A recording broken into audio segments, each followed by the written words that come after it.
За тэгэхээр бид 7 дээр нэмэх нь 6 гэсэн тоог бодно. За одоо бүгдээрээ цааш үргэлжлүүлье.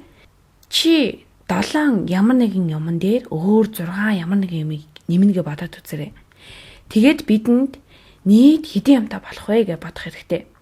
Жишээ нь бидэнд 7 ширхэг улаан лойл вэ гэж бодоод үзье. 1 улаан лойл, 2 улаан лойл, 3 улаан лойл, 4 улаан лойл, 5, 6, 7. Мөн бид энэ улаан лойлууд дээрээ өөр 6 юмыг нэмэх ёстой. Нэрс нэмсэн гэж бодъё.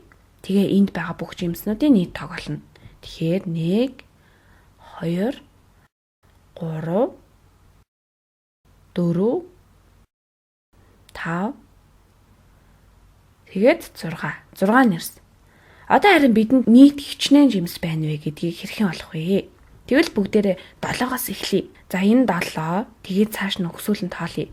Цааш нь 8, 9, 10, 11, 12, 13. Тэгэхээр нийт 13 жимс байна. Тэгвэл одоо бүгдээрээ өөр нэг аргаар бодоод үзье. Бид чинь нэрээ тоон шулуун зурч чадна шүү дээ. За энд тоон шулуунаа зуръя.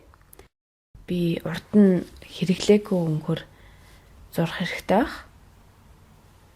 За ингээд зурчихлаа. Тоон шулуунаа 7-оос нь эхлэе. За энэ 7. 7-оос эхэлнэ. Дараа нь би 6-г нэмнэ. Тэгэхээр шулуун дээрээ 6 зураас нэмж өгнө. 1, 2, 3, 4, 5, 6.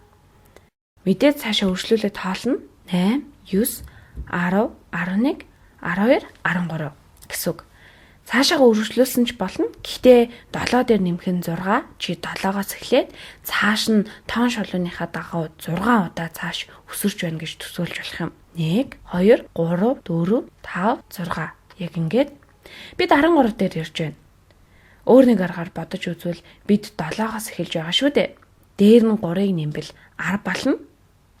Тэгээд дахин цааш 3-ыг нэмэхэд адилхан 13 болж байна. Харин энд бичигдсэн байгаа 13 гэдэг тоо маань яг ямар учиртайг ойлгоход жоохон хэцүү байж мэднэ. 13 гэдэг тооны маань эхэнд бичигдсэн нэгийн тоо энэ нь 10-ын орон юм. Ойлгомжтойгоор хэлвэл нэг ширхэг 10-ыг төлөөлж байна гэсэн үг. Тэгэхээр нэг 10-т дээр нэмэх нь 3 буюу нэмэх нь 3 нэгж.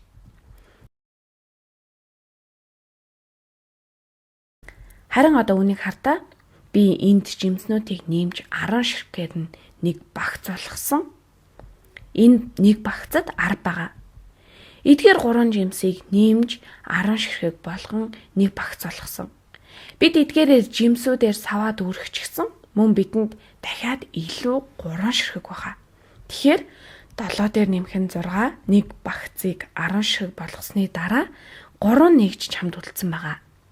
Энд байна. Тэр 3 үлдснэг чинь бас нэг өөр аргаар чи бодож үзвэл 7 дээр нэмэх нь 6 болон 10 дээр нэмэх нь 3 нь яг адилхан юм. Хариу нь мэдээж 13 гарч байна. Энэ нь яг ижилхэн 1 10-т бол 10 нэмэх нь 3 нэгж. Яг адилхан гэдгийг харсан мэт.